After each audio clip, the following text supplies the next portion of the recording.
Τιμή να συνεργάζομαι με τον Σύνδεσμο Βιομηχανιών Βόρειο Ελλάδος για αυτή την εκδήλωση. Τους ευχαριστώ πάρα πολύ για την εμπιστοσύνη, τον Πρόεδρο, τον κύριο Σταύρου, την κυρία Πολίτη, όλο το Διοικητικό Συμβούλιο.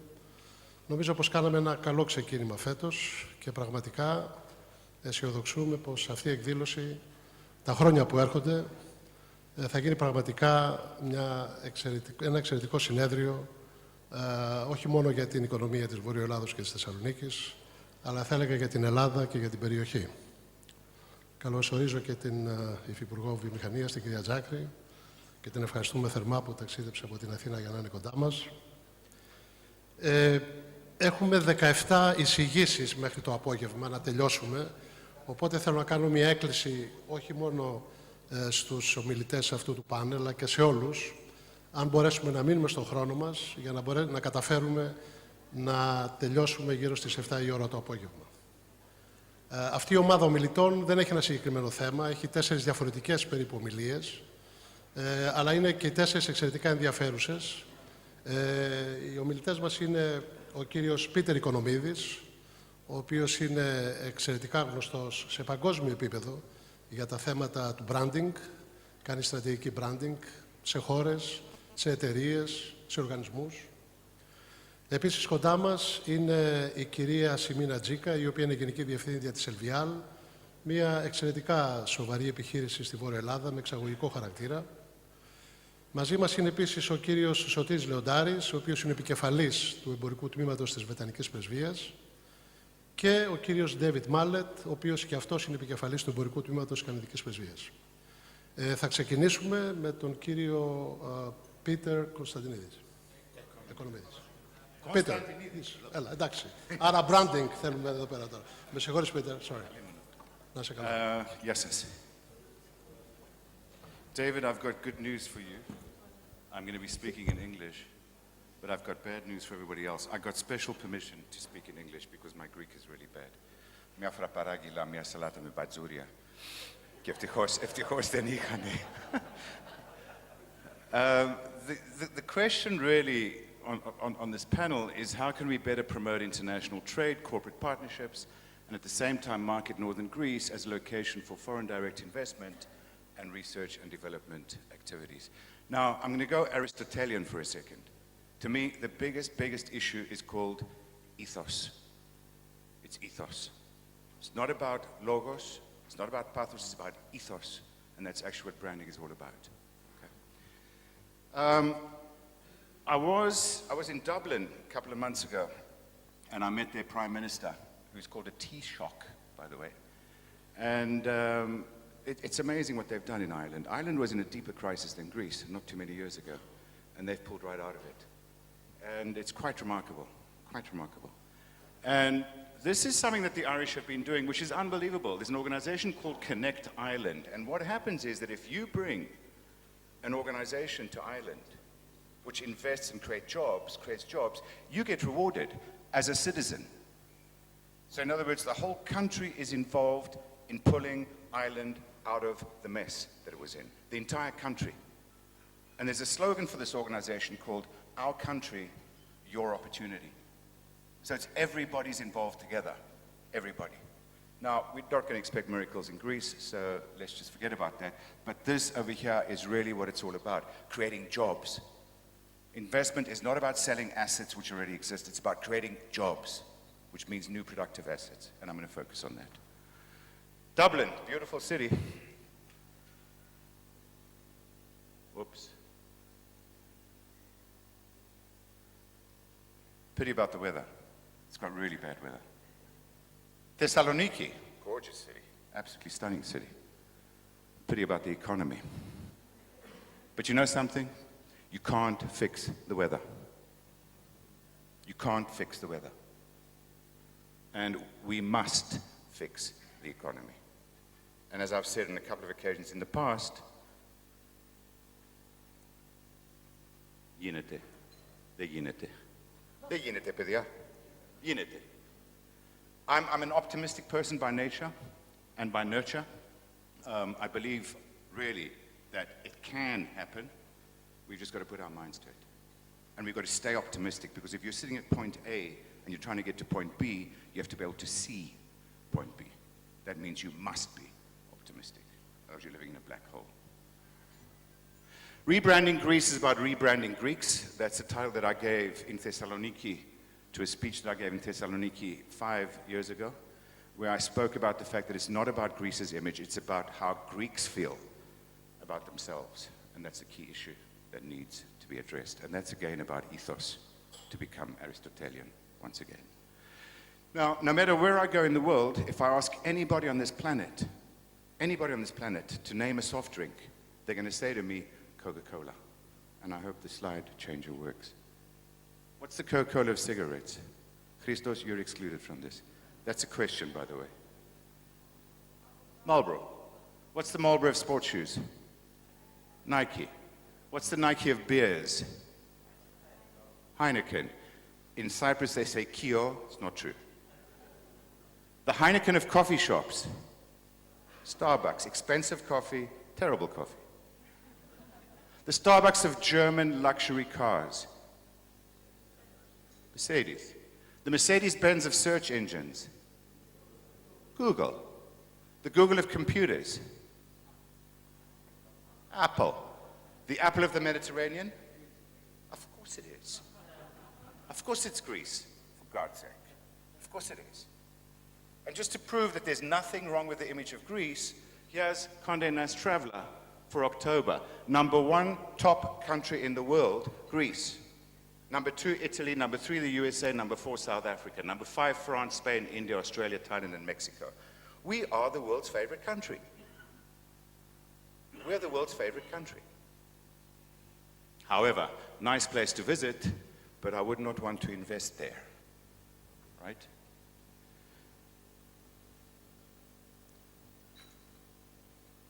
Apple, 1997, the company was finished. It was bankrupt. It was irrelevant. And when you look at the history of that company since then, it's quite remarkable. This is how a bankrupt and irrelevant, internally demotivated computer company reinvented its core product, became a high-end retailer, changed the way people listen to music, sold more music than anyone else on the world's largest online music store, put the world's leading mobile phone producer out of business, enabled millions of small independent software developers, invented the tablet category, revolutionized wearable technology, and now threatens to change the world of personal transportation. And by the way, it became the world's most valuable corporation ever, all in the space of 20 years. That's remarkable. That's remarkable. This company's got exactly the same access to technology, to consultants, to advertising people, to branding people, as anybody else in the world. But they did it. And they did it for one simple reason: ethos. Terrible, stupid brand name, by the way. Apple. Can you imagine we call the computer company banana? It's nuts. Steve Jobs, remarkable guy. When I met Steve Jobs in 1997, I worked on the campaign that I'm going to show you. I remember during a 4-hour conversation, I walked away with 3 little things that he said. The first thing was,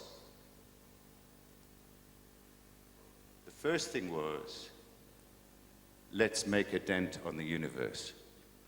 The second thing was, good enough is not good enough. And the third thing was, computers should be bicycles for your mind. He believed this stuff firmly. Notice he didn't say, let's fix Apple. He said, let's make a dent on the universe. That's big. That's big.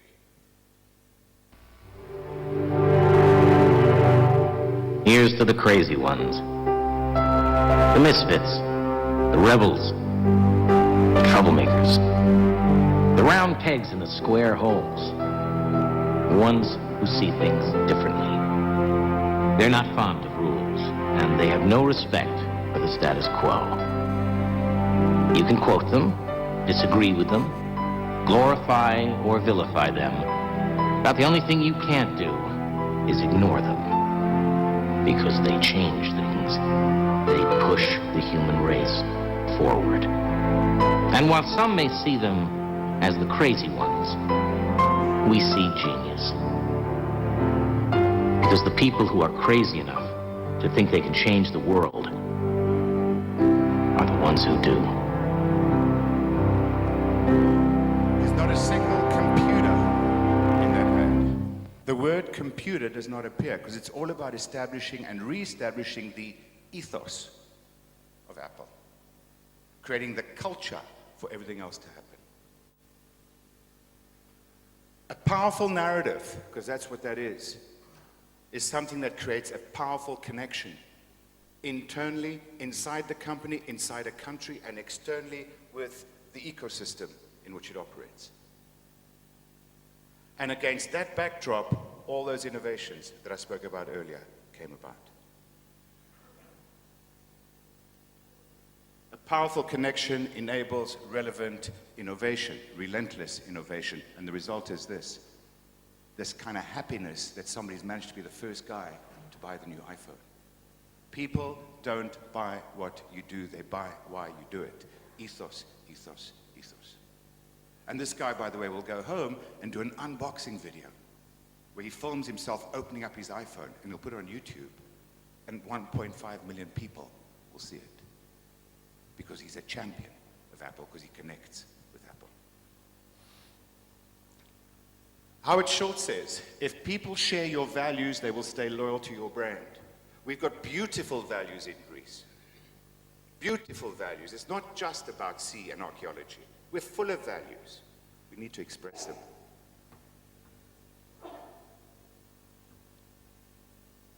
Vidya, do me a favor, just move to the next slide. Greece is the apple of the Mediterranean. Forget about it. What I spoke about was, at this conference in Thessaloniki 5 years ago, I said Greece should be the apple of the Mediterranean. And a journalist said, crazy idea, but crazy enough to succeed. Back to Apple for a second, it creates this kind of loyalty. If Apple manufactures a fridge, I'm going to buy one. And if they launch a car, we'll all go and look at it. I'm sure about that. I was interviewed by another journalist from Süddeutsche Zeitung, and he asked me this appalling question. He said, do you think that Greeks are Europeans? And I was shocked. I was totally shocked. But I realized what he was saying. Do you think Greeks can play a relevant role in the world today through innovation, is what he was saying. We will never become good Germans, but we must become exceptional Greeks. We must become exceptional Greeks. I would not buy a Greek motor car. I would not ask a German to teach me to dance, with due respect to any Germans who might be here. Soft power is what it's all about. And here's a statement from Goethe. Of all people, the Greeks have dreamt the dream of life best. The whole world recognizes this, except us sometimes. The next statement, it's all about the word enthusiasmos, which actually has got the root entheos, the God inside me, within it. Wow, that's rich stuff. That's rich stuff. We have to tap into entheos. I can see Simeon looking at me, and I'm going to be finished very, very soon. I promise you that. As long as the slide works. This is what we're saying about Greece, all-time classic. Sorry, I'm not an all-time classic. That makes me a museum relic. That's not who we are. Yes, of course we've got inspiring history, we've got inspiring nature, but we need to have something else, because if you want the world to invest, give the world something to invest in. And what do investors invest in? The future. We have to create an inspiring future, or the promise of an inspiring future. We have to do it. Think big. Think big. Because when you think big, you set up goals that you will not achieve tomorrow. But you'll set up goals that it becomes urgent to start doing something about them tomorrow. A couple of groups that we have to embrace. Number one, entrepreneurs. This country is full of treasure. And I've met a lot of these people. They're amazing. I could tell you stories on and on about the entrepreneurs that we've got here. We don't have an ecosystem around them. We need it. We need it. The second, Greek corporations. I get the feeling that this government punishes success. I was listening to Andreadis earlier about the VAT on what Greece's largest export product called tourism. It's nuts. That's punishment. The third thing is the Greek diaspora. Let's please remember something. We're not 10 million, we're 20 million. There are another 10 million people out there who've got an emotional link to this country. They share our values. We're 20 million people, not 10. And finally, the government. The only thing I can say to the government is please do as much as you can, but at the minimum, please just get out the way. And then, of course, a narrative. It really needs a narrative, which really tells the story of who we really are. A powerful narrative which creates a powerful connection which enables innovation, which enables the future to happen. I've written a narrative, and I want to quickly read it to you, as long as Simeon does not kick me off. Life. This is what defines the Greeks. It always has, and it always will. A respect for life gave rise to democracy. The meaning of life gave rise to philosophy. Saving life gave rise to medicine. The beauty of life is expressed in sculpture. The dilemmas of life are played out in theater. The love of life is at the heart of Greek endeavor. And if we lose this love, we lose life, we lose ourselves. Because this is what makes us who we are. It's how we wake up each morning, with the love of life. Life. This is Greek know-how. And when we utilize this know-how, we transform it into creative enterprise to be valued by the world. This is how we will reignite our economy and give Greece a meaningful role in the world. By doing things that Greeks excel at. By creating sustainable competitive advantage based on unique Greek know-how. The know-how of life, the love of life, it's for life. It's forever. People don't buy what you do. They buy why you do it. It's all about ethos. It's all about the narrative. You need the story which promises an inspirational future, which enables innovation, R&D, growth, and new jobs. Thank you very much indeed.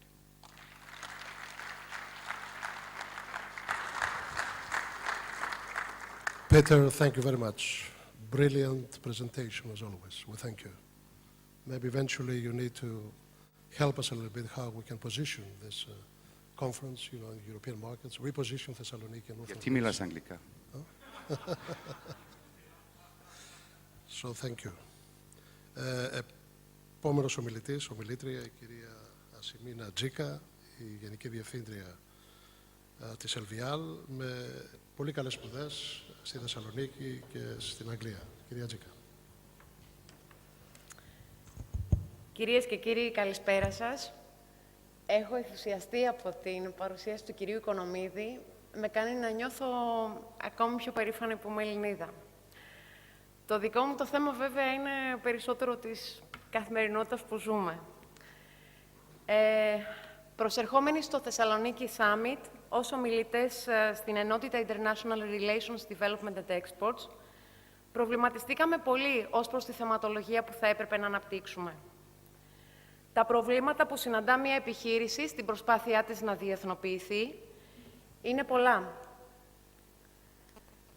Καθώς και σε ορισμένες περιπτώσεις ο ανταγωνισμός για εμάς τις επιχειρήσεις αγγίζει τα όρια του αθέμητου. Καθώς άλλες χώρες με χαμηλά κόστη μεταποίησης εφαρμόζουν επιθετικές στρατηγικές στήριξης των δικών τους εξωστρεφών επιχειρήσεων, καθιστώντας τις τιμολογιακά άκρως ανταγωνιστικές. Στις δε ανεπτυγμένες οικονομίες, επιχειρήσεις και κράτος είναι κοντά και συχνά δημιουργούν έναν άτυπο προστατευτισμό, σηκώνοντας μπαριέρες είτε με τη μορφή ειδικών εγχώριων πιστοποιητικών, ακόμη και μέσα στην ίδια την Ευρωπαϊκή Ένωση, είτε αλλάζοντας τις προδιαγραφές ανατακτά διαστήματα, αφού προηγουμένως έχουν διασφαλίσει ότι κουμπώνουν με αυτές των εγχώριων παραγωγών. Τα θέματα αυτά όμως για πολλούς από εσάς είναι γνωστά και η αντιμετώπιση τους απαιτεί καταρχήν αλλαγή της δικής μας κουλτούρας και την εφαρμογή μιας κεντρικής πολιτικής από το κράτος σε συνεργασία πάντα με τους συλλογικούς φορείς. Η Ελλάδα μας σήμερα όμως είναι καταπονημένη. Το παλιό μοντέλο ανάπτυξης που βασιζόταν στην υψηλή εσωτερική κατανάλωση, κυρίως με δανεικά, και στον εύκολο πλουτισμό, με λίγο κόπο αλλά με τρόπο, έχει αποτύχει. Και σε αυτό ευθύνη έχουμε όλοι. Κράτος, τράπεζες, επιχειρηματικός κόσμος, αλλά και οι ίδιοι οι πολίτες. Η ευθύνη βεβαίως δεν μπορεί να είναι αναλογική. Σήμερα όμως πρέπει να δεσμευτούμε ότι θα ξεκινήσουμε να δουλεύουμε βάζοντας μακροπρόθεσμους στόχους και παραγωνίζοντας το όποιο ευκαιριακό κέρδος, αν θέλουμε να δημιουργήσουμε συνθήκες υγιούς ανάπτυξης και ευμάρειας για τα παιδιά μας. Και θα ξεκινήσω πρώτα με την ευθύνη του επιχειρηματικού κόσμου, του οποίου μέλος είμαι κι εγώ. Όλα μετουσιώνονται σε δύο λέξεις. Management commitment. Είναι η απόλυτη δέσμευση και αφοσίωση του επιχειρηματία στην επιχείρησή του. Ειδικά σήμερα, που οι συνθήκες είναι αντικειμενικά αντίξωες και οι προκλήσεις μεγάλες, ο επιχειρηματίας είναι αυτός που πρέπει να σταθεί στο ύψος των περιστάσεων. Είναι αυτός που με τη διαχρονική του στάση πρέπει να δίνει το παράδειγμα, να μεταλαμπαδεύει το όραμα και τον τρόπο σκέψης του στους συνεργάτες του. Είναι ο καπετάνιος του καραβιού του και γι' αυτό πρέπει να είναι διορατικός, να βλέπει τους κινδύνους και να λαμβάνει τα απαιτούμενα προστατευτικά μέτρα, αλλά και τις ευκαιρίες και τότε να επιτίθεται. Να είναι ευέλικτος και να προσαρμόζει το επιχειρηματικό του μοντέλο με τέτοιο τρόπο που να μπορεί να ανταπεξέλθει με επιτυχία στις συνεχώς μεταβαλλόμενες απαιτήσεις αγοράς μας. Να είναι οργανωτικός, εξωστρεφής. Να υλοποιεί επενδύσεις με συγκεκριμένα χαρακτηριστικά και συγκεκριμένα επενδύσεις, κυρίως συναλλαγματοφόρες, που θα τον βοηθήσουν είτε να εξάγει προϊόντα, υπηρεσίες, τεχνολογία, είτε να προσελκύσει ξένο συνάλλαγμα. Πρέπει να εφαρμόζει συγκεκριμένες στρατηγικές για την επιτυχία. Συχνά στον ίδιο κλάδο συναντάμε επιχειρήσεις να τα πηγαίνουν πολύ καλά και κάποιες άλλες όχι και τόσο. Μυστικά δεν υπάρχουν. Προφανώς κάποιοι κάνουν καλά τη δουλειά τους και σε όλα τα επίπεδα, ενώ άλλοι όχι. Τα παραγόμενα προϊόντα μας θα πρέπει να έχουν διεθνή αποδοχή, με την όποια ιδιαιτερότητα και προσαρμοστικότητα βεβαίως απαιτεί η κάθε αγορά. Και αν όλα αυτά ακούγονται δύσκολα, σας βεβαιώ ότι είναι εφικτά. Το 1990 η επιχείρησή μας ξεκίνησε με 4 άτομα προσωπικό και κεφάλαιο 1 εκατομμύριο δραχμές. Σκληρή δουλειά, προσήλωση σε αυτό που κάνουμε και ένα πηγαίο πάθος να γινόμαστε συνεχώς καλύτεροι είναι αυτά που μας χαρακτηρίζουν. Όταν το 2002 καλύψαμε πλήρως την παραγωγική μας δυναμικότητα, αποφασίσαμε να διαγράψουμε το βιομηχανικό μοντέλο ανάπτυξής μας και να ξεκινήσουμε από την αρχή τη νέα LVL. Αποφασίσαμε δηλαδή τη μετεγκατάστασή μας σε νέες κτηριακές εγκαταστάσεις με την εφαρμογή των πιο σύγχρονων τεχνολογιών για την παραγωγή και επεξεργασία αλουμινίου και την εγκατάσταση καινοτόμων για τον κλάδο ρομποτικών συστημάτων για την έξυπνη διαχείριση και διακίνηση των προϊόντων εσωτερικά. Ο στόχος μας ήταν η μεγιστοποίηση της ευελιξίας μας για την εξυπηρέτηση πολλών αλλά μικρού μεγέθους παραγγελιών, όπως και η θεαματική βελτίωση της ανταγωνιστικότητάς μας σε παγκόσμιο επίπεδο, χαλιναγωγώντας 2 βασικούς συντελεστές κόστους. Την πρώτη ύλη, μέσω της βέλτιστης αξιοποίησής της, και την ελαχιστοποίηση του εργατικού κόστους. Ο δανεισμός, απαραίτητη προϋπόθεση για την υλοποίηση των σχεδίων μας, χρησιμοποιήθηκε ως εργαλείο, με τη ρητή όμως δέσμευση των μετόχων για μη διανομή μερισμάτων έως την πλήρη εξόφλησή τους. Έτσι, αρχές του 2009, η κρίση μας βρίσκει με υλοποιημένο το επενδυτικό μας πλάνο, ισχυρή χρηματοοικονομική θωράκιση, λόγω της δέσμευσης των μετόχων. Το προϊόντικό μας μείγμα όμως ήταν 25% εξαγωγές και 75% Ελλάδα. Και τότε, μην έχοντας γίνει ευρέως αντιληπτά τα απειλητικά σημάδια επιδείνωσης της εγχώριας αγοράς, η LVL δίνει βαρύτητα στην εξωστρέφεια, που είχε σαν αποτέλεσμα και τη μόνιμη μετεγκατάσταση ενός εκ των μετόχων στο εξωτερικό. Έχοντας όμως ήδη ισχυρή και ευέλικτη παραγωγική βάση, χρηματοοικονομική θωράκιση που εμπνέει εμπιστοσύνη στους συνεργάτες και ανεπτυγμένη όσφρηση των αναγκών των προηγμένων αγορών, κατορθώσαμε μέσα σε 3 χρόνια να πάμε τις εξαγωγές μας στο 70% και φέτος η εταιρεία μας να προσεγγίσει τα 60 εκατομμύρια κύκλο εργασιών και κέρδη προφόρων πάνω από 5 εκατομμύρια. Για την επόμενη τριετία, ο στόχος είναι να ξεπεράσουμε το 85%. Θα ήθελα όμως να αναφερθώ και στην ευθύνη του κράτους. Πάνω απ' όλα η χώρα μας πρέπει να αποκτήσει ταυτότητα. Τι είμαστε σαν χώρα? Αγροτική, βιομηχανική, τουριστική? Πρέπει επιτέλους να υπάρξει ένας κεντρικός σχεδιασμός που θα στοχεύει στη δημιουργία θέσεων εργασίας και στη δημιουργία νέου πλούτου. Και πρέπει να γίνει απολύτως κατανοητό ότι νέος πλούτος και κατά συνέπεια νέες θέσεις εργασίας δεν θα προκύψουν από την ενίσχυση επενδύσεων που στοχεύουν στην εσωτερική κατανάλωση. Ο κεντρικός σχεδιασμός πρέπει να προάγει και να διευκολύνει το έργο των εξωστρεφών επιχειρήσεων, αλλά και εκείνων των επιχειρήσεων που έχουν τα εχέγγυα να φέρουν συνάλλαγμα, δηλαδή νέο χρήμα στη χώρα, όπως είναι το τουριστικό προϊόν. Θα μπορούσε, για παράδειγμα, η κάθε επιχείρηση, ανάλογα με το ποσοστό της εξωστρέφειάς της, να φορολογείται με βάση το μέσο όρο του συντελεστή φορολογίας εισοδήματος των πιο ανταγωνιστικών χωρών και αντιστοίχως να κλιμακώνεται και το ενεργειακό της κόστος. Αν δεν ληφθούν τέτοιες πρωτοβουλίες, τότε όχι άλλες επενδύσεις δεν θα έρθουν, αλλά θα φύγουν και αυτές που έχουν μείνει. Θα ήθελα επίσης να πω ότι στην επιχείρησή μας σχεδόν το 50% του κύκλου εργασιών είναι η πρώτη ύλη. Η Ελλάδα είναι μια χώρα με μοναδικά φυσικά χαρακτηριστικά. Η πρώτη ύλη δηλαδή υπάρχει. Το νησιωτικό σύμπλεγμα, αλλά και η ηπειρωτική Ελλάδα. Ο ήλιος, το κλίμα, ο αρχαίος πολιτισμός είναι η καλύτερη πρώτη ύλη πάνω στην οποία μπορούμε να στηριχτούμε και να δημιουργήσουμε μία βάση ανάπτυξης για τα επόμενα χρόνια. Μου είναι αδιανόητο ως Έλληνας πολίτης να έχουμε 25 εκατομμύρια επισκέπτες το χρόνο και να πανηγυρίσουμε. Τη στιγμή που άλλες χώρες, μην έχοντας όλα αυτά τα χαρακτηριστικά, έχουν καταφέρει να έχουν διπλάσιο και τριπλάσιο αριθμό επισκεπτών. Ο πύχης πρέπει να ανέβει ψηλά, ή μάλλον πρέπει να πάει εκεί που μας αξίζει. Και σε αυτό ευθύνη έχουν και η ίδια η πολιτεία, αλλά και εμείς οι επιχειρήσεις. Στο πλαίσιο αυτό, η Ελβιάλ από το καλοκαίρι του 2015, σε όλη της την επικοινωνία με τους συνεργάτες στο εξωτερικό, τους καλεί να επισκεφθούν τη χώρα μας για τις διακοπές τους. Και πιστέψτε με, η ανταπόκρισή τους ήταν ιδιαιτέρως θετική, καθώς επικοινωνώντας μαζί μας είπαν ότι είχαν ένα καλό ερέθισμα να επισκεφθούν τη χώρα μας. Αν αυτό αποκτήσει μια μαζικότητα, τότε χωρίς κόστος θα έχουμε καταφέρει να ευαισθητοποιήσουμε πολύ κόσμο από τις διεθνείς αγορές. Βεβαίως, πρέπει να γίνουν υποδομές.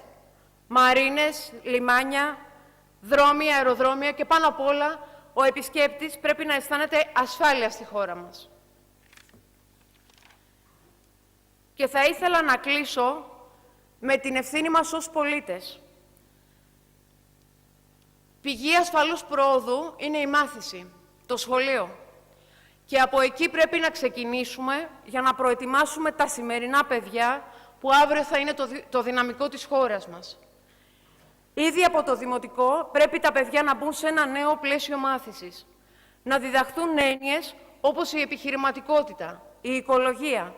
Η πληροφορική και οι ξένες γλώσσες πρέπει να διδάσκονται με ακόμη μεγαλύτερη ένταση. Τα παιδιά μας πρέπει να μάθουν ότι το επιχειρήν και το κέρδος είναι απαραίτητα συστατικά της πρόοδου και όχι να είναι ποινικοποιημένα στη συνείδηση των περισσότερων. Τέλος, θα πρέπει από παιδί ο Έλληνας πολίτης να αποκτήσει φορολογική συνείδηση. Γιατί δυστυχώς, ακόμη και σήμερα, πολλοί συμπολίτες μας έχουν φτάσει στην ηλικία των 40 και 50 ετών και δεν έχουν κατανοήσει ακόμη ότι το να πληρώνεις φόρους είναι η ελάχιστη υποχρέωση απέναντι στη χώρα σου. Γιατί τελικά, κράτος είμαστε όλοι εμείς. Και εμείς πρέπει να το βοηθήσουμε να γίνει ξανά δυνατό, ώστε να είναι ικανό και αυτό με τη σειρά του, με τη σωστή πολιτική ηγεσία και βούληση, να βοηθήσει και να δημιουργήσει ένα μακροπρόθεσμα σταθερό περιβάλλον, που θα δημιουργήσει συνθήκες υγιούς ανάπτυξης και ευημερίας για πάντα. Σας ευχαριστώ πολύ για την προσοχή σας.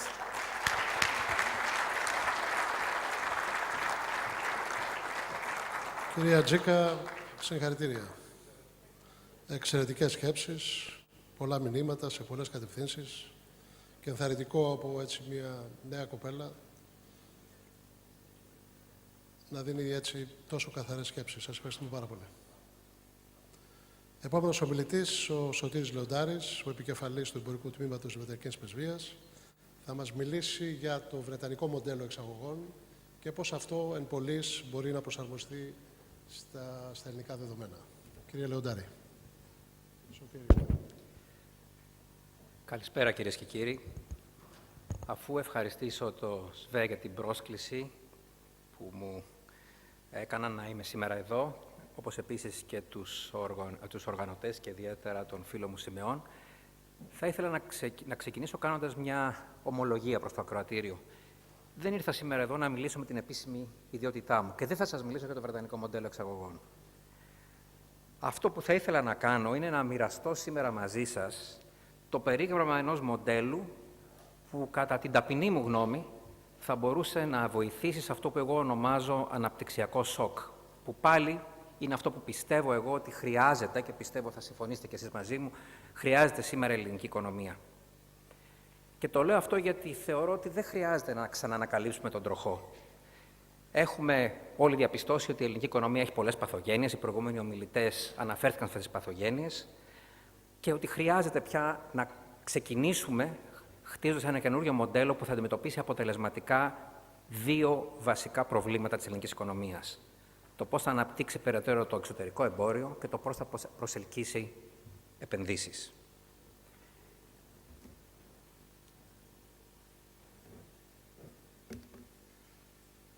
Ξεκινώντας, θα ήθελα να μοιραστώ μαζί σας σε αυτό το slide κάποια στοιχεία. Τα στοιχεία αυτά είναι από τον ΟΑΣΑ.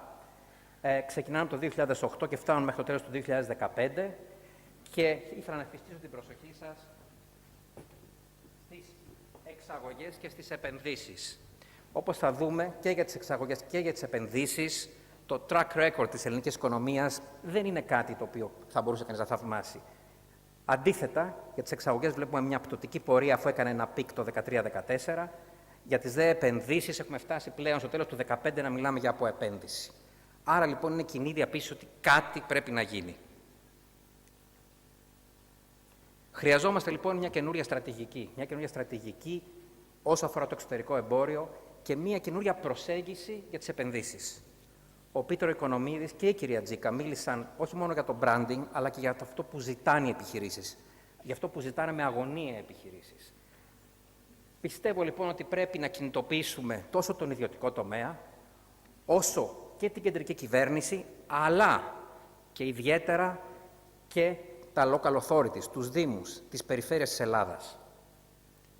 Πρέπει επίσης να εξασφαλίσουμε ότι θα υπάρχει μια συνέχεια της πολιτικής αυτής, της στρατηγικής αυτής, πέρα από τον ορίζοντα μίας και μόνο κυβέρνησης, και θα μιλήσω σε λίγο για το χρονικό ορίζοντα αυτόν, και φυσικά, θα επαναλάβω αυτό που είπαν ήδη και άλλοι ομιλητές, χρειάζεται ένα σταθερό, επιχειρηματικό, φορολογικό και οικονομικό περιβάλλον μέσα στο οποίο να κινηθούν όλες οι επιχειρήσεις. Επίσης, μία διαπίστωση, και σε αυτή πιστεύω θα συμφωνήσετε όλοι σας, είναι ότι χρειάζεται η ελληνική οικονομία να γίνει πιο εξωστρεφής. Τα τελευταία χρόνια, παρότι πολλές επιχειρήσεις έχουν στραφεί προς το εξωτερικό, προσπαθώντας να πληρώσουν το εμπορικό έλλειμμα που δημιουργείται λόγω της έλλειψης ζήτησης στην ελληνική αγορά, η γενική εικόνα της ελληνικής οικονομίας είναι ότι έχει περισσότερη εσωστρέφεια. Αυτό λοιπόν πρέπει το κλίμα να αναστραφεί. Όπως είπα λοιπόν, χρειαζόμαστε ένα καινούριο business plan. Ας δούμε λοιπόν τα συστατικά αυτού του business plan. Πρώτα απ' όλα, πιστεύω ακράδαντα ότι πρέπει αυτό το business plan να είναι τουλάχιστον πενταετούς διάρκειας. Γιατί προτείνω μια πενταετή διάρκεια? Γιατί καταλαβαίνω ότι στην Ελλάδα ο πολύ μακροπρόθεσμος σχεδιασμός δεν ήταν ποτέ το δυνατό μας σημείο. Απ' την άλλη πλευρά, όπως είπα και πριν, πρέπει να ξεφεύγει από το χρονικό ορίζοντα μίας και μόνο κυβερνητικής θητείας. Πρέπει να είναι κάτι που θα συμφωνηθεί, ίσως και ανάμεσα στα κόμματα, ώστε να μπορεί να συνεχίζει την πολιτική αυτή πέρα από τον ορίζοντα μίας και μόνης κυβέρνησης. Πρέπει να, σε αυτό το business plan, πρέπει να τεθούν οι προτεραιότητες τόσο για το εξωτερικό εμπόριο, όσο και για την προσέλκυση επενδύσεων. Με campaign plans και efficiency plans και επίσης να δοθούν προτεραιότητες σε τομείς και σε χώρες από τις οποίες βλέπουμε ότι μπορούν να έρθουν οι επενδύσεις. Ακόμα, πιστεύω ότι έχουμε πάρα πολλή δουλειά να κάνουμε για να πείσουμε τους Έλληνες εξαγωγείς, τόσο προϊόντων όσο και υπηρεσιών, να στραφούν ακόμη περισσότερο προς τις εξαγωγές. Πιστεύω με στοιχεία ότι πολύ λίγες ελληνικές εταιρείες εξάγουν, μπορούν πολύ περισσότερες να στραφούν προς τις εξαγωγές. Ο Πίτερ Οικονομίδης αναφέρθηκε ήδη στην ανάγκη του branding ή του rebranding, οπότε δεν θα επεκταθώ σε αυτό. Θα πω μόνο ότι θεωρώ σήμερα απαράδεκτο να υπάρχουν ακόμα εξαγωγές ελληνικού λαδιού προς την Ιταλία, bulk, χωρίς να είναι branded. Αυτό το product το οποίο είναι τόσο σημαντικό για την ελληνική οικονομία να είναι branded. Αυτό πρέπει να εκλείψει, πρέπει να αλλάξει. Και τέλος, πιστεύω ακράδαντα ότι πρέπει να φέρουμε παράγοντες της αγοράς από όλους τους τομείς και ιδιαίτερα, όπως ανέφερα πριν, από την κεντρική κυβέρνηση. Εδώ θα κάνω μια μικρή παρέμβαση και πρόταση δικιά μου. Πάλι πιστεύω ότι χρειάζεται να συμφωνηθεί, ίσως και διακομματικά, θα ήταν το ιδεατό βέβαια, αλλά από οποιαδήποτε κυβέρνηση, να θεσπιστεί μια θέση γενικού ή ειδικού γραμματέα με 5ετή θητεία, κάτι παρόμοιο με το Γενικό Γραμματέα Εσόδων, ο οποίος θα αναφέρεται άμεσα στον Πρωθυπουργό και ο οποίος θα μπορεί να μιλάει κατευθείαν με τους υπουργούς και τα διάφορα υπουργεία για να μπορεί να λύσει θέματα και επενδύσεων αλλά και εξαγωγών. Επίσης, χρειάζεται η συμμετοχή όλων των υπουργείων. Και χρειάζεται η συμμετοχή όλων των υπουργείων όχι μόνο σε θεωρητικό επίπεδο, γιατί αυτό σήμερα υπάρχει, αλλά χρειάζεται μέσω ενός όρου που θα αναφέρω και αυτός ο όρος δεν θα τον μεταφράσω, τον χρησιμοποιήσω στα αγγλικά, λέγεται accountability. Και θα μιλήσω πιο κάτω για τι εννοώ με αυτό. Επίσης, όπως είπα πριν, εγώ βλέπω πολύ μεγάλο όφελος από τη συμμετοχή των περιφερειών. Οι περιφερειάρχες, και έχω γυρίσει στις περισσότερες περιφέρειες της Ελλάδας, έχω μιλήσει με τους περιφερειάρχες, έχω μιλήσει με εταιρείες που έφεραν οι περιφερειάρχες, έχουν ένα άμεσο ρόλο και μπορούν να βοηθήσουν. Εδώ πάλι θα αναφερθώ στη βρετανική εμπειρία. Το βρετανικό μοντέλο τι κάνει? Το βρετανικό μοντέλο χρησιμοποιεί μέσω funding, πολλές φορές είναι από κονδύλια της Ευρωπαϊκής Ένωσης, χρησιμοποιεί trade και investment specialists, δηλαδή κάποιους συμβούλους για εξωτερικό εμπόριο και επενδύσεις, οι οποίοι είναι συνήθως επιχειρηματίες κάποιας ηλικίας με μεγάλη εμπειρία, οι οποίοι βάσει targets γυρνάνε στη συγκεκριμένη περιφέρεια, συναντάνε επιχειρήσεις σε εβδομαδιαία βάση, 50-100 επιχειρήσεις το μήνα, κάθονται μαζί τους, κοιτάνε ένα business plan, φτιάχνουν το business plan και αυτοί τους προτείνουν σε ποιες χώρες πρέπει να στραφούν προς εξαγωγές. Και από εκεί και πέρα θα πάρει τη σκητάλη, το επόμενο στάδιο που θα το αναλύσουμε σε λίγο, το οποίο είναι τόσο το Enterprise Greece, η όποια μορφή αυτό λάβει, και επίσης και οι ελληνικές πρεσβείες, οι οποίες εγώ τις βλέπω σαν κέντρα επιχειρηματικότητας. Περισσότερο γι' αυτό σε λίγο. Προχωράμε.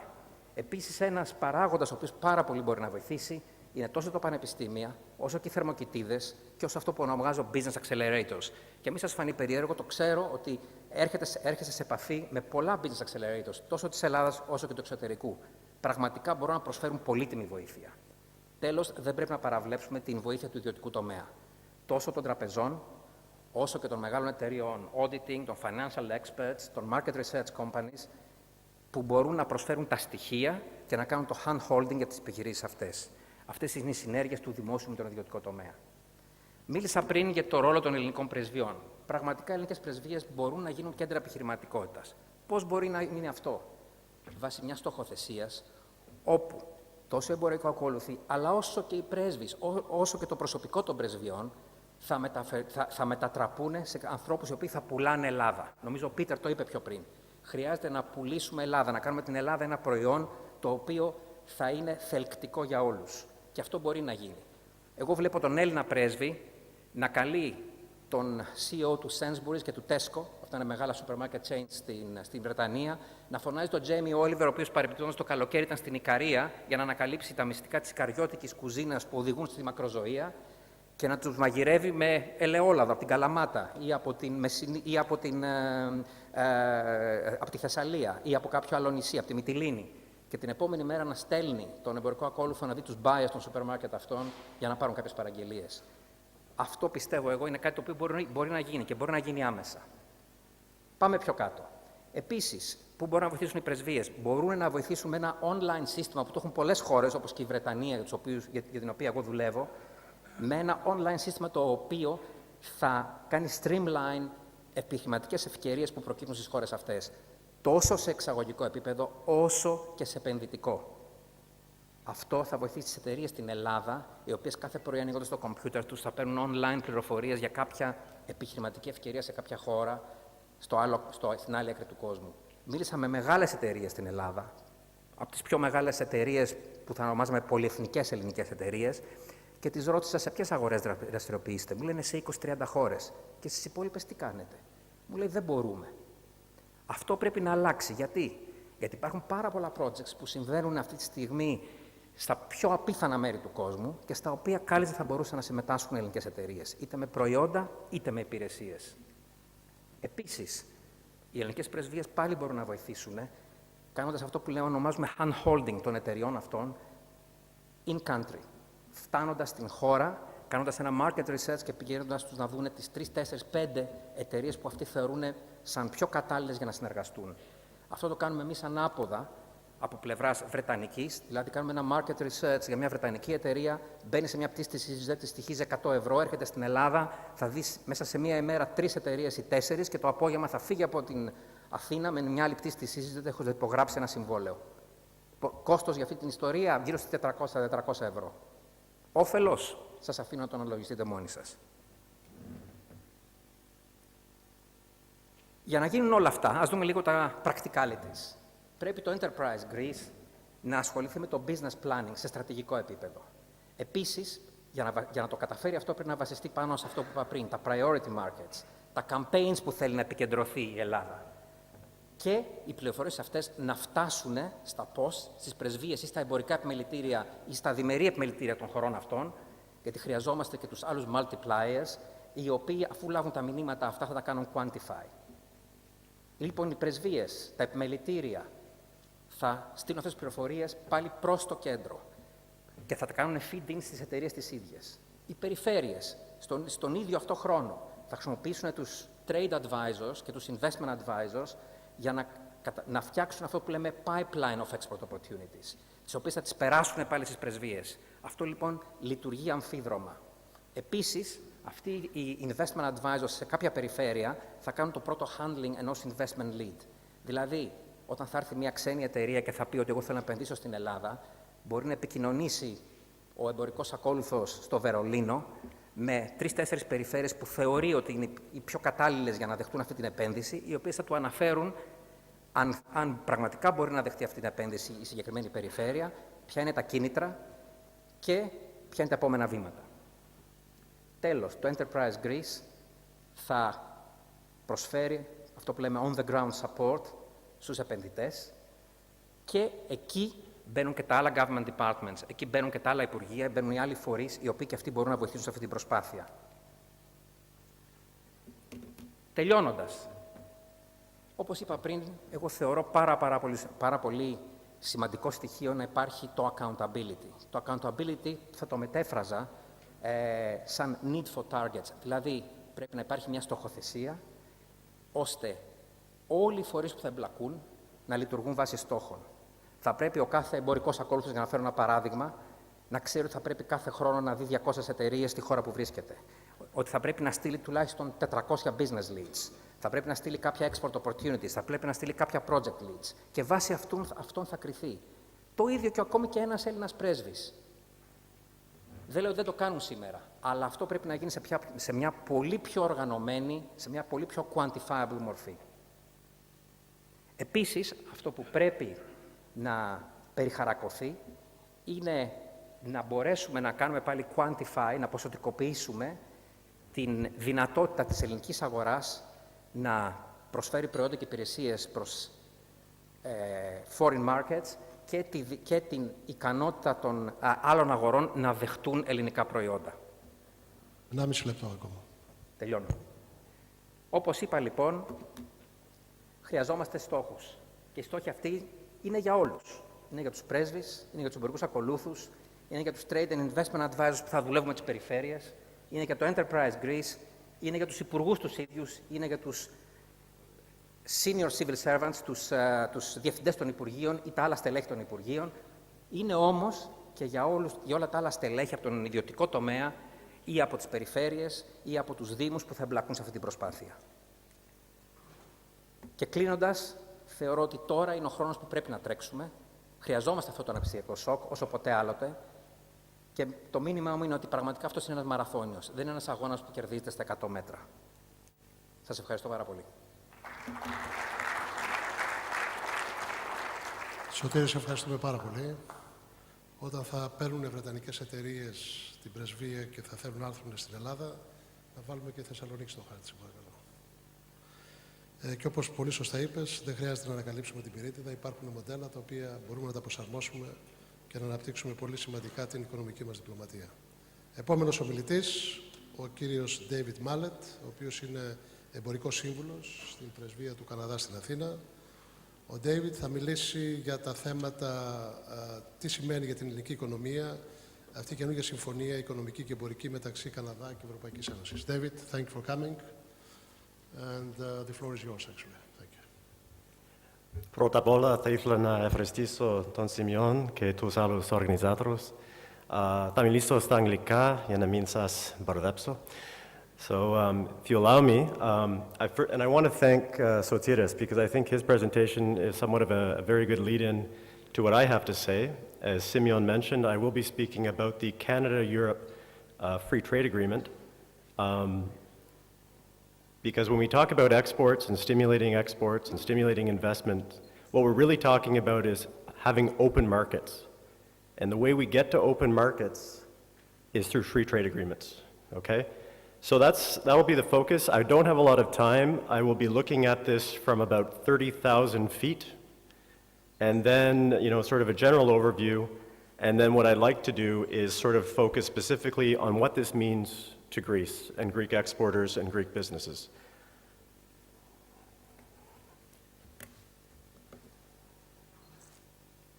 So, making history.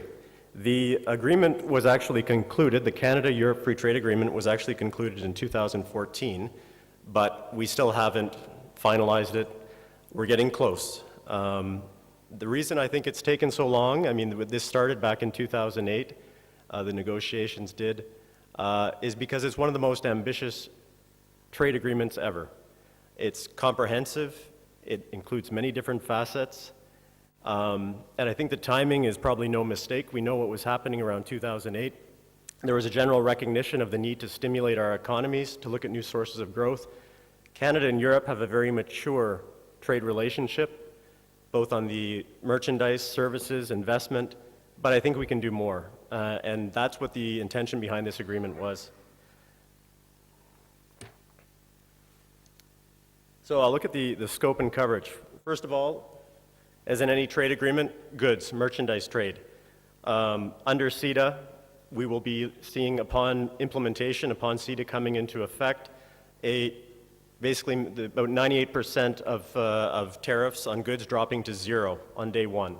That's great news for exporters. Under full implementation, that'll go up to 99%. So you're asked, there's still 1% of things which have been carved out and are exceptions, and these address sensitivities in both of our markets. Non-tariff barriers and technical regulations. This is one of the first times that a separate chapter on the technical regulations has been included in a trade agreement. There will be new mechanisms to promote dialogue between regulators and help to minimize trade distorting effects on new measures. And on that, what is foreseen within the agreement is what they call a conformity assessment mechanism, whereby a European company, a Greek company, whose product has been tested and certified in your country, in the EU, that means it will now be tested, it will be eligible in Canada. So you don't have to get it tested and certified twice. So this is a huge advantage, especially for small and medium-sized businesses who don't have the means for the rigorous certification processes in both countries. Basically, a mechanism will be set up whereby testing and certification in the EU will also be recognized in Canada and vice versa. CETA also covers intellectual property. Now, Canada, the EU, we have fairly robust intellectual property regimes in conformity with the WTO. But CETA takes it a bit further. For Europe, pharmaceuticals, there will be additional protection for up to 2 years, and there's a locked-in total of 8 years of data protection.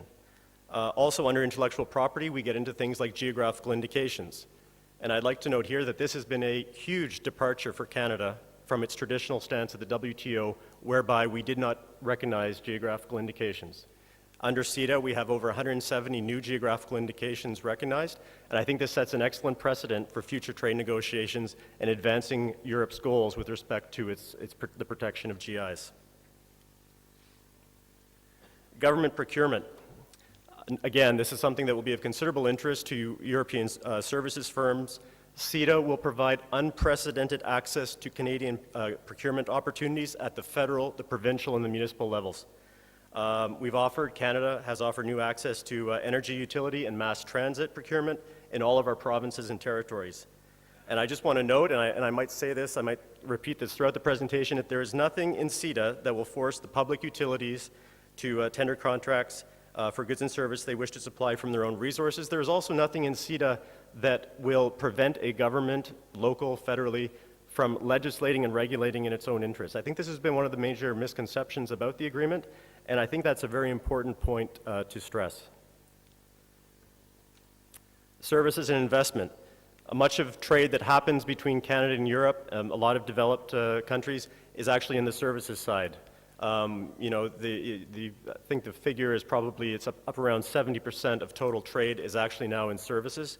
CETA will advance this ability. Under CETA, we have the best coverage ever offered to a trading partner.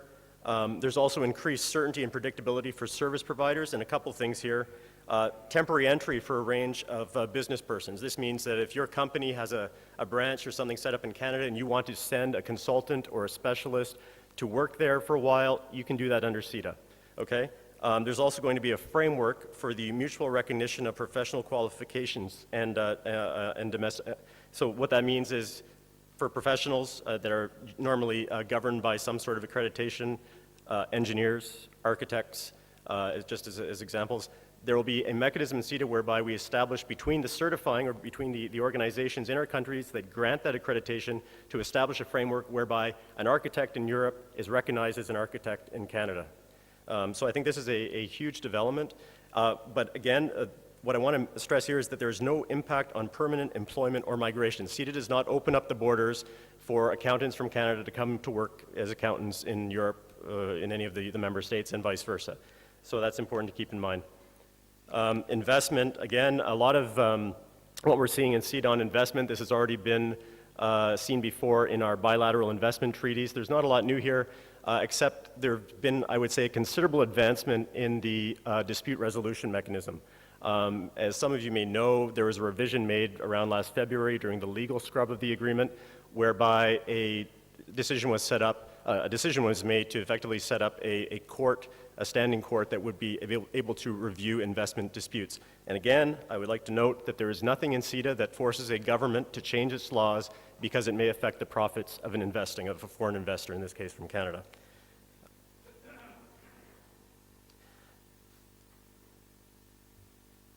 CETA, the Canada-Europe Free Trade Agreement, also represents the first time where we've had standalone chapters on environment, sustainability, and labor.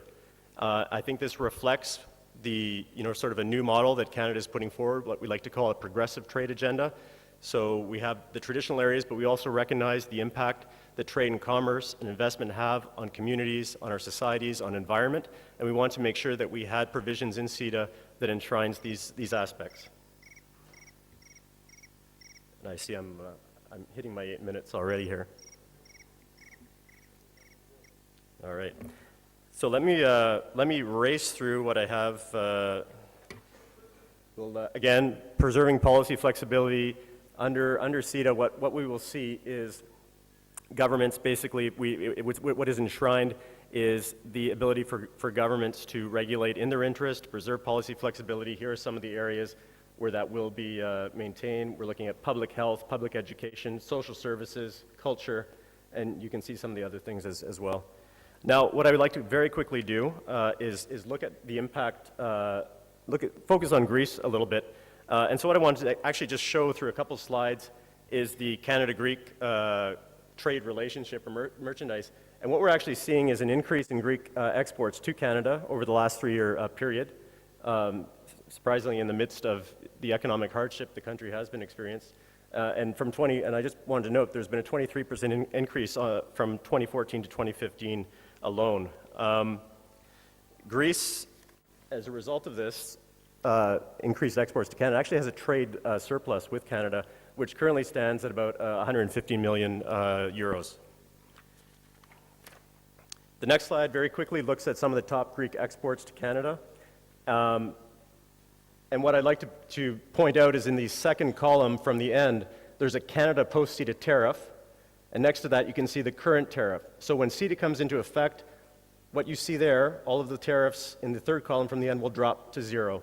And as you can imagine, it's the traditional Greek products, olives, refined oil products, wine, cheese, marble, so building and construction materials, skins and other things.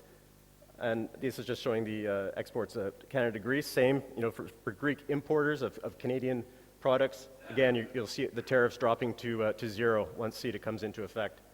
And this is just a different pictorial. You can see where the current tariff on products exported to Canada is the number on top of each of the cylinders, and that's going to drop to 0. So I think, there are some definite advantages for Greek exporters.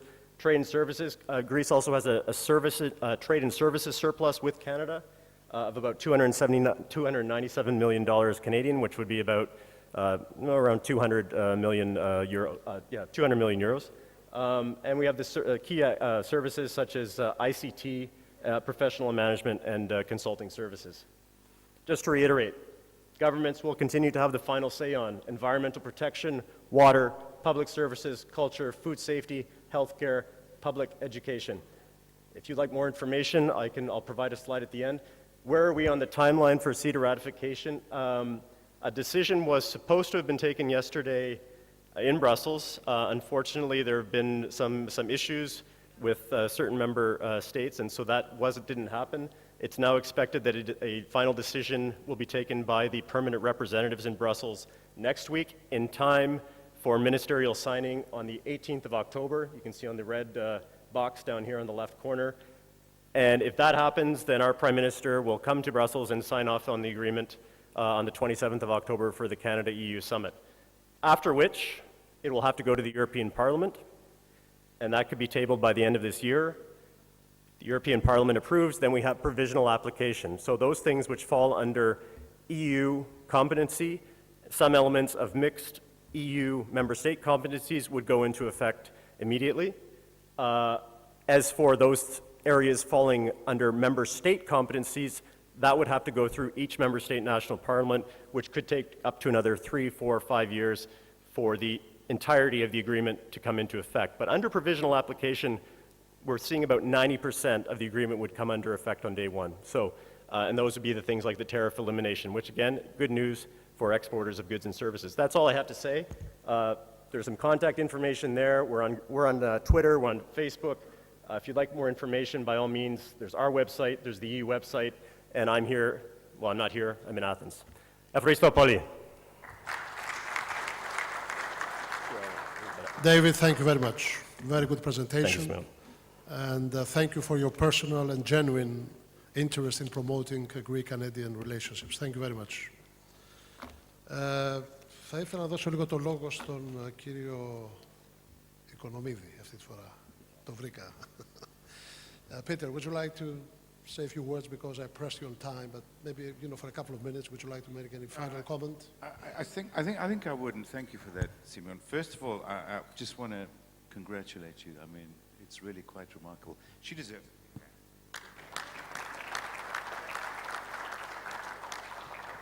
it. This country is full of treasure. I work with a couple of great Greek companies, and I'm working with them around the world. And I just want to mention a few. They're all northern Greece, okay? I've got one sitting next to me, by the way. I don't work with her, but she's doing great stuff. Γερο Βασιλείο, η Πανομή. That beautiful wine that's produced in Epanomi, not too far from here, which I think we can buy on the shelf in Greece for around 10 or 11 euros a bottle, is in the best restaurants in New York at $125 a bottle. The biggest eating trend on the planet today is clean food. Clean food. Particularly in America, people are looking for clean ways of eating. The Mediterranean diet is all about that. There's a company in Drama, which is the biggest producer of non-dairy vegan cheese products in the world. They're supplying some of the best brands in the world, in Drama, they're from. I'm working with them to create what we hope will become the world's leading vegan brand. It's a huge trend, believe me. Another little treasure I want to speak to you about are entrepreneurs. I went to a restaurant in Athens the other night, not the other night, a couple of months ago, and I took my car and the parkadoros το πήρε. Και μου λέει, κύριε Οικονομίδη, θέλω να σας μιλήσω. Λέω, οκ, τον δίνω μια κάρτα. Μερικές μέρες, τα ελληνικά μου είναι μια χαρά τώρα. Μερικές μέρες αργότερα ήρθε σπίτι μου με 2 μπουκάλια λάδι. Λέω, τι είναι αυτά? Μου λέει, η γιαγιά μου έχει κτήμα, πουλάει στους Ιταλούς με 2 ευρώ το λίτρο και εγώ πιστεύω πως μπορώ να κάνω καλύτερο. Λέω, τι κάνεις με αυτά? Μου λέει, τα πουλάω στο Amazon. Λέμε, πόσα? $25 για 500 ml. Λέω, μπράβο. Λέω, η συσκευασία θέλει λίγη δουλειά, τον έστειλα σε έναν φίλο μου. Γύρισα εκεί μετά από μερικές μήνες και έφαγα μαζί με μια μεγάλη παρέα. Το λογαριασμό ήταν πανάκριβο. Ζητάω το λογαριασμό και μου λέει ο σερβιτόρος, είναι πληρωμένο. Λέω, από ποιον? Μου λέει, ο παρκαδόρος. Πήγα εκεί πριν μερικές εβδομάδες. Λέω, πώς πάει η δουλειά? Μόλις έχω στείλει, μου λέει, 10 παλέτες λάδι στην Αμερική. Λέω, ακόμα δουλεύεις εδώ? Μου λέει, μέχρι να στρώσει η δουλειά. Απίστευτο. Η χώρα μας είναι γεμάτο με θησαυρούς. Γεμάτο με θησαυρούς. Το ήθελα να πω. Ευχαριστώ, Πίτερ. Thank you very much. Μήπως υπάρχουν 1-2 σύντομες ερωτήσεις? Με πολύ μεγάλη χαρά να τις πάρουμε, παρότι είμαστε 5 λεπτά πίσω, δεν βλέπω χέρια. Να ευχαριστήσουμε πάλι και τους 4 ομιλητές σε αυτή την συνεδρίαση. Σας παρακαλώ πάρα πολύ να τους χειροκροτήσουμε. Τους ευχαριστώ πάρα πολύ για τη συμμετοχή τους.